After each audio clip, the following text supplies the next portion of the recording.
YSR Congress party formation day సందర్భంగా సహజంగా ఆ పార్టీ ప్రస్థానము, ఆ పార్టీ అధినేత వేసిన అడుగులు, తప్పటడుగులు ఆంధ్రప్రదేశ్ రాజకీయాలపైన, ముఖ్యంగా వైఎస్ఆర్ కాంగ్రెస్ పార్టీ ప్రస్థానం పైన ఏ రకమైన ప్రభావాన్ని చూపాయి అనేది ఆసక్తికరమైన ప్రశ్న. సో వైఎస్ఆర్ కాంగ్రెస్ పార్టీ ప్రస్థానం రాజశేఖర రెడ్డి మరణానంతరం రాజశేఖర రెడ్డి పట్ల సానుభూతి వెల్లువతో మొదలైంది. వాస్తవంగా ఆ రోజు కాంగ్రెస్ పార్టీ రాష్ట్రంలో అధికారంలో ఉంది, కేంద్రంలో అధికారంలో ఉంది. సో కేంద్రంలో రాష్ట్రంలో అధికారంలో ఉన్న ఒక బలీయమైన రాజకీయ శక్తిని ఎదిరించి జగన్మోహన్ రెడ్డి కాంగ్రెస్ పార్టీ నుంచి బయటికి వచ్చి పార్టీ పెట్టడం ఒక సాహసోపేత నిర్ణయమే. సో బహుశా ఎంతమంది ఈ పార్టీ సక్సెస్ అవుతుంది అనేది అంచనా వేశారన్నది కూడా అనుమానాస్పదమే. నాకు ఇప్పటికి గుర్తు, కాంగ్రెస్ నాయకుడు అప్పుడు రాష్ట్ర వ్యవహారాల ఇన్ఛార్జ్గా ఉన్న గులాం నబీ ఆజాద్ ఒక కామెంట్ కూడా చేశారు. జగన్ పెద్ద పొరపాటు చేశారు, మెచ్యూరిటీ లేకుంటే ఇప్పుడు కేంద్ర మంత్రిగా ఉండేవారు, భవిష్యత్తులో కాంగ్రెస్ పార్టీ తరఫున ముఖ్యమంత్రి కూడా అయ్యేందుకు అవకాశం ఉండేది అన్నాడు. కానీ వాళ్ళ వెనక్కి తిరిగి చూస్తే గులాం నబీ ఆజాద్ రాజకీయ భవిష్యత్తు జీరో అయిపోయింది, ఆంధ్రప్రదేశ్లో కాంగ్రెస్ భవిష్యత్తు జీరో అయిపోయింది. వైఎస్ఆర్ కాంగ్రెస్ పార్టీ అధికారంలోకి 5 ఏళ్ళు ఉండడమే కాకుండా ఇప్పటికీ బలమైన రాజకీయ శక్తిగా రాష్ట్రంలో ఉంది. సో అందువల్ల భవిష్యత్తు ఏ రకమైన ఉంటుంది అనేది ఆ రోజు ఉన్న అంచనాకు గులాం నబీ ఆజాద్ ప్రకటన ఒక ఉదాహరణ. అలాంటి రాజకీయ పరిస్థితుల్లో కాంగ్రెస్ పార్టీపై తిరుగుబాటు చేసి అధికారంలోకి వచ్చారు. కాంగ్రెస్ పార్టీ సరైన అంచనా లేకుండా హైకమాండ్ అనుసరించేటువంటి ఒంటెత్తు పోకడలు కానీ, హైకమాండ్కు ఇక్కడ ఉన్న ఇన్ఫర్మేషన్ నెట్వర్క్లో ఉన్న బలహీనత కానీ, క్షేత్రస్థాయిలో ఏ రకమైన ప్రజాదరణ లేని వారు హైకమాండ్కు సలహాదారులుగా ఉండడం వల్ల కావచ్చు, కాంగ్రెస్ పార్టీ చాలాసార్లు పొరపాటు చేస్తూ ఉంటుంది, బలమైన ప్రాంతీయ నాయకులు కోల్పోతూ ఉంటుంది. ఇందులో జగన్మోహన్ రెడ్డి మాత్రమే లేరు. మీకు గమనిస్తే బెంగాల్లో మమతా బెనర్జీ అసలు వేరే పార్టీ పెట్టి తృణమూల్ కాంగ్రెస్ పెట్టి అక్కడ కాంగ్రెస్ని జీరో చేశాడు. అలాగే మీకు హేమంత్ బిశ్వా శర్మ కాంగ్రెస్ నాయకుడిగా ఉండి ఆయన సేవల్ని కాంగ్రెస్ పార్టీ సమర్థవంతంగా వినియోగించుకోకపోతే ఆయన బీజేపీలో చేరి ఆ పార్టీని అధికారంలోకి తేవడమే కాదు, ఆయనకు కూడా ముఖ్యమంత్రి అయ్యారు. సో అందువల్ల కాంగ్రెస్ పార్టీ స్వయంకృత అపరాధాలు కొత్తేమి కాదు. కానీ జగన్మోహన్ రెడ్డి ఒక సాహసోపేతమైన నిర్ణయం తీసుకొని తాను ముఖ్యమంత్రి కావాలి అన్న ఏకైక లక్ష్యం, అంటే వెయిట్ చేసే పరిస్థితి కూడా జగన్ స్వభావానికి విరుద్ధం. సో ఇది రాజశేఖర రెడ్డి సాధించిన విజయం కాంగ్రెస్ పార్టీకి. అందువల్ల నాకు రావాల్సిందే వారసత్వం అని పట్టిన పట్టు ఆఖరికి ఆయనకు ఉపయోగపడి కాంగ్రెస్ పార్టీ నుంచి పెద్ద సెక్షన్ జగన్ వైపు వచ్చాడు. కానీ దానికి కేవలం జగన్ సమ్మోహన శక్తి మాత్రమే కారణం కాదు, రాజశేఖర రెడ్డి పట్ల ఉన్న సానుభూతి మాత్రమే కారణం కాదు. డెఫినెట్గా రాజశేఖర రెడ్డి పట్ల ఉన్న సానుభూతి ప్రధానమైంది. అప్పటికి ఇంకా జగన్కు సమ్మోహన శక్తి ఏమీ లేదు. దానికి తోడు కాంగ్రెస్ పార్టీ పట్ల రాష్ట్రంలో దేశంలో అసంతృప్తి పెరగడం మొదలైంది. రాష్ట్ర విభజనతో అది కాస్త ఒక పరాకాష్ఠకు చేరుకుంది. సో కాంగ్రెస్ పార్టీ ప్రజల నుంచి దూరం అవుతున్న కొద్దీ ఆ యాంటీ ఇన్కంబెన్సీ కాస్త జగన్కు ప్రో ఇన్కంబెన్సీగా మారిపోయింది. సో అందువల్ల Congress party Congress minus anti incumbency is equal to YSR Congress అనే ఒక పొలిటికల్ ఈక్వేషన్ ఏర్పడింది. రాష్ట్ర విభజనతో అది పరాకాష్ఠగా చేరి కాంగ్రెస్ పార్టీ కంప్లీట్గా ఖాళీ అయి ఆంధ్రప్రదేశ్లో ఉన్న పోలరైజ్డ్ పొలిటికల్ సిచ్యువేషన్లో తెలుగుదేశాన్ని వ్యతిరేకించే రాజకీయ శక్తులంతా వైఎస్ఆర్ కాంగ్రెస్ వెనకాల సమీకృతమయ్యారు. ఆ రకంగా జగన్ సాహసంతో మొదలై రాజశేఖర రెడ్డి సానుభూతితో బలోపేతమై కాంగ్రెస్ పార్టీ పట్ల ఉన్న వ్యతిరేకతతో స్ట్రెంథన్ అయి రాష్ట్ర విభజనతో మరింత పక్వాన పడి కాంగ్రెస్ పార్టీ అంతరించి ఆంధ్రప్రదేశ్ రాజకీయాల్లో వైఎస్ఆర్ కాంగ్రెసే మిగిలింది. ఇక్కడ వరకు జగన్ స్టోరీ క్లియర్గా గ్రాఫ్ పెరుగుతూనే ఉంది. 2012 బై ఎలక్షన్స్ ఒక ప్రధానమైన మలుపు వైఎస్ఆర్ కాంగ్రెస్ పార్టీ ప్రస్థానంలో. తన వెంట వచ్చిన వారు రాజీనామా చేసి ఎన్నికల్లో పోటీ చేస్తే దాదాపు అందరూ గెలిచారు. టీడీపీ డిపాజిట్లు కూడా దక్కించుకోవడం కష్టమైంది. కానీ 2014కి వచ్చే వరకు 2 పరిణామాలు జగన్కు ఎదురు తిరిగాయి. జగన్ సరిగా పరిస్థితులను అంచనా వేయలేకపోవడం వల్ల నష్టపోయాడు. మొదటిది రాష్ట్ర విభజన వల్ల ఏర్పడిన ఒక ఆలోచన సరళి, అంటే పబ్లిక్ మూడ్ అనేది రాష్ట్ర విభజనతో మారిపోయింది. అప్పటిదాకా రాజశేఖర రెడ్డి పట్ల సానుభూతి అనేది ప్రధాన అంశంగా, రాజశేఖర రెడ్డి కుటుంబానికి కాంగ్రెస్ అన్యాయం చేసిందన్న పొలిటికల్ నరేటివ్ డామినేట్ చేస్తూ వచ్చింది. సో రాజశేఖర రెడ్డి అనుసరించిన వెల్ఫేరిజం వల్ల ఆ సానుభూతి మరింతగా పెరిగింది. కానీ ఒక్కసారిగా రాష్ట్ర విభజన పొలిటికల్ నరేటివ్ను పూర్తిగా మార్చేసింది. రాష్ట్రం విడిపోవడంతో రాష్ట్ర విభజన పట్ల సీమాంధ్ర ప్రజల వ్యతిరేకత, దానికి తోడు హైదరాబాద్ నగరాన్ని కోల్పోవడము, ఈ ఎమోషన్స్ కాస్త ఒక రాష్ట్రం భవిష్యత్ ఏంటి, రాష్ట్రానికి ఒక అనుభవం కలిగిన నాయకుడికి కావాలి, పాలనా దక్షత కలిగిన నాయకుడికి కావాలి, నగరాన్ని నిర్మించగలిగే నాయకుడికి కావాలి, రాజధానిని అనే భావన ప్రజల్లో బలపడింది. సో ఈ భావన జగన్మోహన్ రెడ్డి అందుకోలేకపోయాడు. చంద్రబాబు నాయుడు సమర్థవంతంగా ఈ మారిన పబ్లిక్ మూడ్లో ఫిట్ అయ్యారు. చంద్రబాబు నాయుడు అప్పటికే హైదరాబాద్లో ఆయన చేసిన కృషి కావచ్చు, ఐటీ రంగంలో ఆయన సృష్టించిన ఒక ప్రత్యేక పాలనా సరళి కావచ్చు, సో డెవలప్మెంట్ డిస్కోర్స్లో డెవలప్మెంట్ సెంట్రిక్ పొలిటికల్ స్ట్రాటజీ కావచ్చు, పొలిటికల్ నరేటివ్ కావచ్చు, ఇవన్నీ చంద్రబాబు నాయుడు కలిసి వచ్చాయి. ఒక్కసారిగా రాష్ట్రం విడిపోయే క్రమంలో అనేక సవాళ్ళు ఎదుర్కొన్న తెలుగుదేశం పార్టీ ఎన్నికల పోరాటంలో ముందుకొచ్చేసింది. దీనికి తోడు జగన్ చేసిన మరో తప్పుడు అంచనా బీజేపీతో కలవడం, పవన్ కళ్యాణ్ కలవడం వల్ల జరిగే పరిణామాల్ని అర్థం చేసుకోలేకపోయారు. సో దానితో బీజేపీతో కలిస్తే తన ఓట్ బేస్ పోతుందేమో అని అనుకున్నాడు. అదే సమయంలో బీజేపీ టీడీపీ కలయికను ఆపలేకపోయాడు. సో ఎప్పుడైతే దేశవ్యాపితంగా నరేంద్ర మోడీ సెంటిమెంటు, మోడీ ప్రభంజనం ఏర్చిందో, రాష్ట్రం కొత్తగా ఏర్పడింది కనుక కేంద్ర సహకారం లేకుండా రాష్ట్రం అభివృద్ధి చెందదు అన్న భావన ప్రజల మూడు డామినేట్ చేసిందో, Modi Chandrababu combination game changer అయింది. అప్పటికి జగన్మోహన్ రెడ్డి పొలిటికల్ నరేటివ్ ముందు పెట్టాడు. తమకు రాష్ట్రానికి ఎవరు సహకరిస్తే కేంద్రంలో వారికి సహకరిస్తాం అని చెప్పిన పొలిటికల్ నరేటివ్ నిలబడలేదు. కారణం ఏంటంటే అప్పటికే ఎన్డీఏలో టీడీపీ భాగస్వామి కావడం వల్ల. సో అందువల్ల జగన్ ఒక ప్రాపర్ పొలిటికల్ నరేటివ్ని 2014లో ప్రజెంట్ చేయలేకపోయాడు. వైఎస్ రాజశేఖర రెడ్డికి ఉన్న వెల్ఫేర్ లెగసీ మాత్రమే పట్టుకున్నాడు. డెవలప్మెంట్ సెంట్రిక్ పొలిటికల్ స్ట్రాటజీ ముందు పెట్టలేకపోయాడు. గాయపడినటువంటి ఆంధ్రప్రదేశ్ ప్రజల మూడ్ను ప్రాపర్గా అంచనా వేసి దానికి అనుగుణమైన నినాదాలు ఇవ్వలేకపోయాడు. దాంతో స్వల్ప మార్జిన్తో జగన్మోహన్ రెడ్డి అధికారాన్ని కోల్పోయాడు, ఒక 2% మార్జిన్తో. సో ఇది 2014 వరకు.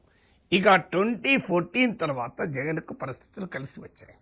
ఎందుకు కలిసి వచ్చాయంటే ఆంధ్రప్రదేశ్ రాజకీయాల్లో మొదటి నుంచి కూడా డెవలప్మెంట్ వెల్ఫేర్ల మధ్య ప్రజల మూడు మారుతూ ఉంటుంది. మీరు గమనిస్తే ఏ నాయకుడైనా, చంద్రబాబు అయినా, జగన్ అయినా డెవలప్మెంట్ వెల్ఫేర్లను బ్యాలెన్స్ చేయాల్సిందే. ఒక్కటి మాత్రమే చేస్తారు, ఇంకోటి చేయరనుకుంటే పొరపాటు. ఇప్పటికీ వైఎస్ఆర్ కాంగ్రెస్ పార్టీ అంటుంటుంది, మేము కూడా నాడు నేడుతో స్కూల్ భవనాలు కట్టాము, మేము ఈ పోర్టులు కట్టాము, మేము డెవలప్మెంట్ చేయలేదని ఎవరన్నారు అని. సమస్య అది కాదు. ఆ మాటకు వస్తే చంద్రబాబు నాయుడు 2014 to 2019 మధ్యలో వెల్ఫేర్ స్కీమ్స్ ఇంప్లిమెంట్ చేయలేదా? ఉచిత విద్యుత్ అమలు చేశాడు. కొన్ని అటు ఇటు విమర్శలున్న రుణమాఫీ ఎంతో కొంత అమలు చేశాడు. కానీ మరి ప్రజలు ఎందుకు ఓడించారు 2019లో? అక్కడ మనకు అర్థం కావాల్సింది అంటే డెవలప్మెంట్ను మీ సెంట్రల్ పొలిటికల్ స్ట్రాటజీ చేసి బ్రాండింగ్ చేసుకుంటావా, మార్కెటింగ్ చేసుకుంటావా?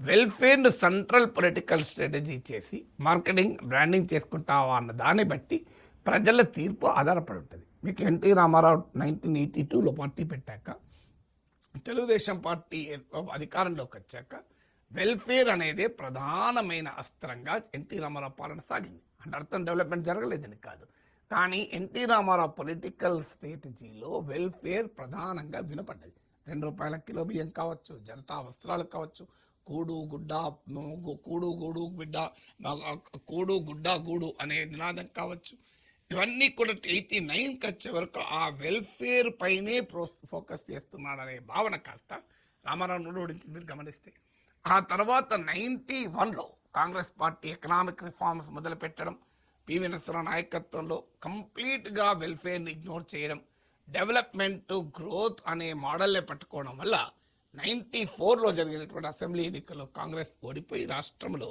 తెలుగుదేశం 2/3 మెజారిటీ ఎన్టీ రామారావు నాయకత్వంలో సాధించింది. ఆ తర్వాత 95లో చంద్రబాబు నాయుడు నాయకత్వంలో తెలుగుదేశం పార్టీ మారింది. మీరు ఇక చంద్రబాబు నాయుడు 2004కి వచ్చే వరకు కంప్లీట్గా ఎన్టీ రామారావు వెల్ఫేర్ నెరేటివ్ కూడా పక్కకు పెట్టి మళ్ళీ కంప్లీట్గా development, growth, world bank, investment ఇది ఈ వైపు వెళ్ళిపోయాడు. ఆ ఎక్స్ట్రీమ్కి వెళ్ళిపోయాడు. ఎక్స్ట్రీమ్కి వెళ్ళిపోవడంతో 2004లో మళ్ళీ ప్రజలు చంద్రబాబు నాయుడు ఓడించారు. మీరు గమనించండి ప్యాటర్న్. 2004 నుంచి రాజశేఖర్ రెడ్డి కంప్లీట్గా వెల్ఫేర్కి వెళ్ళిపోయాడు. అంటే డెవలప్మెంట్ జరగలేదని కాదు, రాజశేఖర్ రెడ్డి టైంలో సెంట్రల్ పొలిటికల్ స్ట్రాటజీగా దేన్ని ప్రొజెక్ట్ చేసుకుంటావు, దేన్ని నీ బ్రాండ్గా చూపెట్టుకుంటావు అనేదే ప్రజల తీర్పుకు కారణమవుతుంది. 2014కి వచ్చే వరకు మళ్ళీ ప్రజల మూడు వెల్ఫేర్ మాత్రమే కాదు అనే భావన వచ్చింది. చంద్రబాబు నాయుడు ఓటేశాడు. మళ్ళీ చంద్రబాబు నాయుడు వచ్చి వెల్ఫేర్ని ఎక్కడ తగ్గిస్తున్నాడనే భావన వచ్చింది. 2019లో జగన్ కొట్టేశారు. మళ్ళీ జగన్ ఇక బటన్ నొక్కుడనే దాన్ని ఎక్స్ట్రీమ్కు పట్టుకుపోయి ప్రతి ఇక వేరేది ఏమీ లేకుండా complete branding and marketing welfare మీద చేశాడు. డెవలప్మెంట్ జరగలేదన్న భావన ప్రజల్లోకి వెళ్ళింది. 2024లో ఓడిపోయారు. సో ఇలా డెవలప్మెంట్, వెల్ఫేర్ను నాయకులు బ్యాలెన్స్ చేసినా దేన్ని పొలిటికల్ మార్కెటింగ్ చేసుకుంటావు, దేన్ని పొలిటికల్ బ్రాండింగ్ చేసుకుంటావు అన్నది ప్రజల తీర్పు డిసైడ్ చేస్తుంది. జగన్మోహన్ రెడ్డి డెవలప్మెంట్, వెల్ఫేర్ అనే రెండింటినీ తన బ్రాండ్గా ప్రజెంట్ చేయలేకపోయాడు.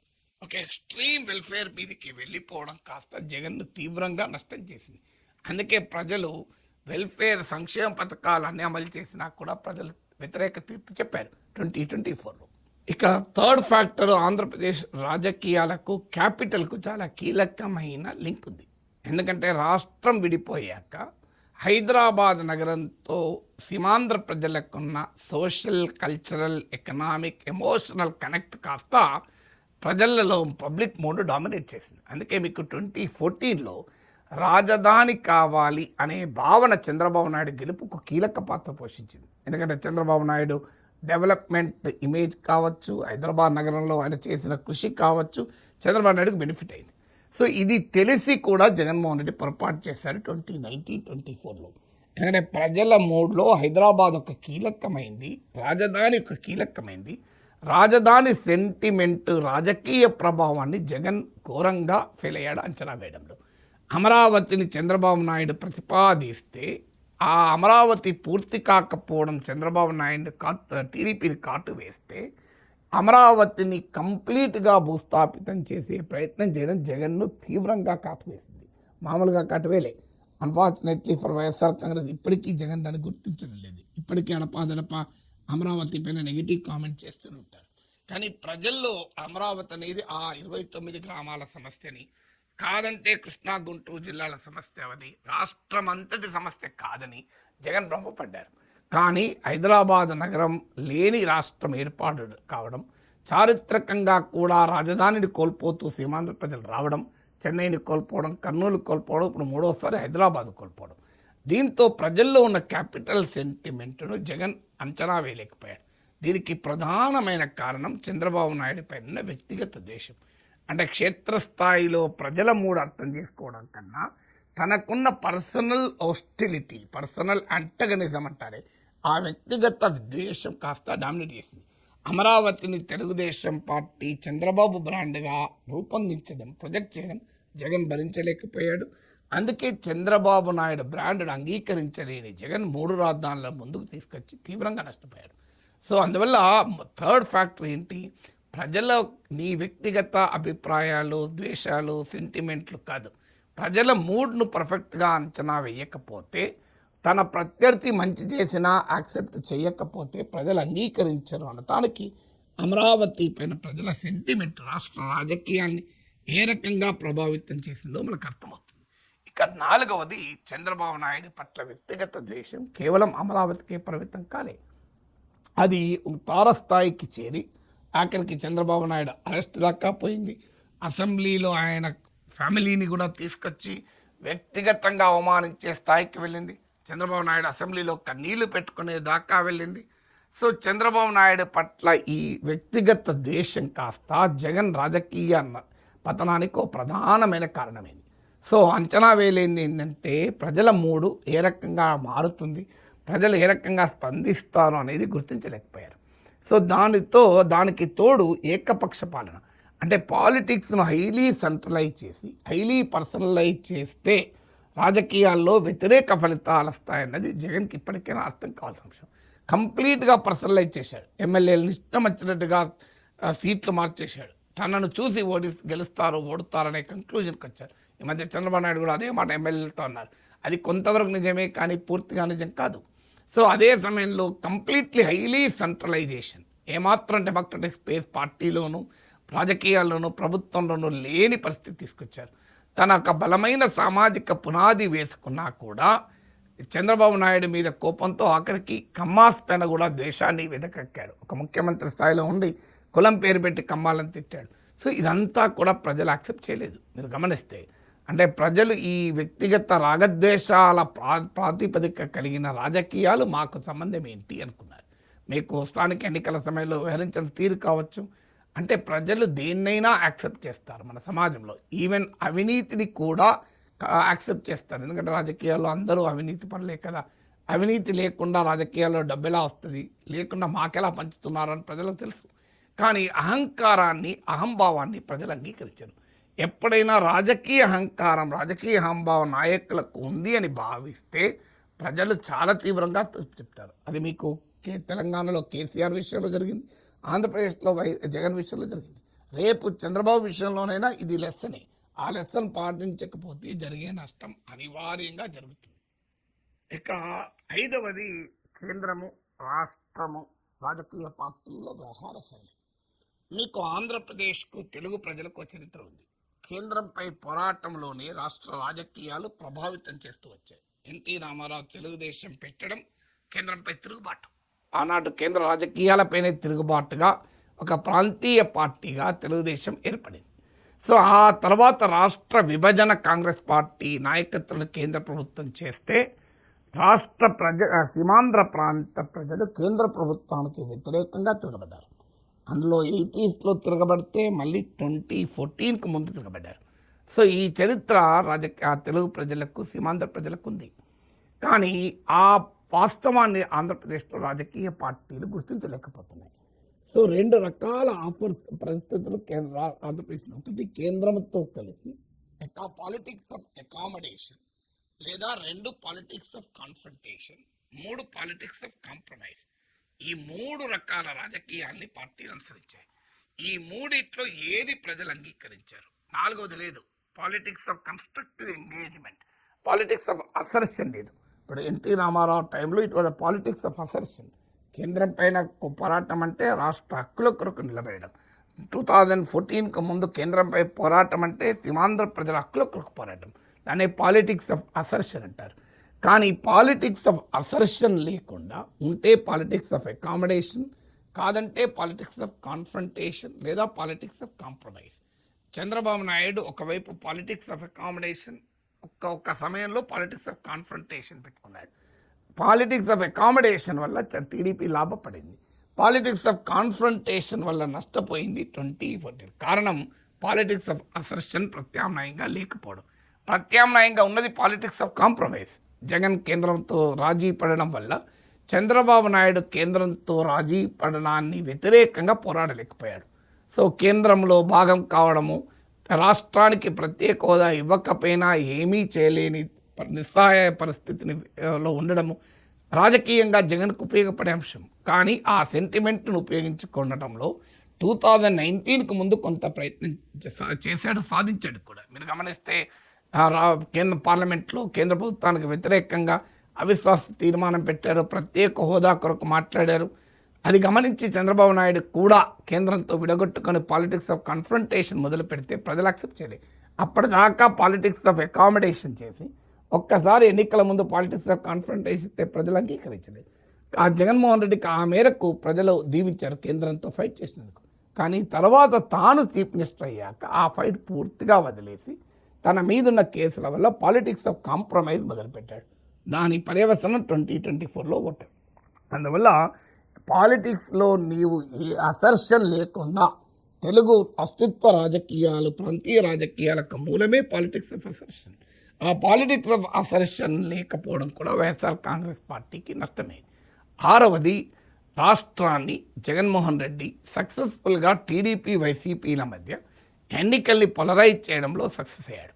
అంతకుముందు కాంగ్రెస్ వర్సెస్ టీడీపీగా రాజకీయాలను పొలరైజ్ చేయడంలో తెలుగుదేశం పార్టీ విజయవంతమైతే, కాంగ్రెస్ అంతర్ధానం తర్వాత తెలుగుదేశం వర్సెస్ వైఎస్ఆర్ కాంగ్రెస్ పార్టీగా రాజకీయాలను పొలరైజ్ చేయడం వల్ల వైఎస్ఆర్ కాంగ్రెస్ పార్టీ ఎన్ని సవాళ్ళు ఎదుర్కొన్నా తన ఓట్ బేస్ నిలబెట్టుకోగలుగుతుంది. ఇప్పటికీ ఇక్కడ 40% ఓట్ బేస్ నిలబెట్టుకోగలుగుతుంది.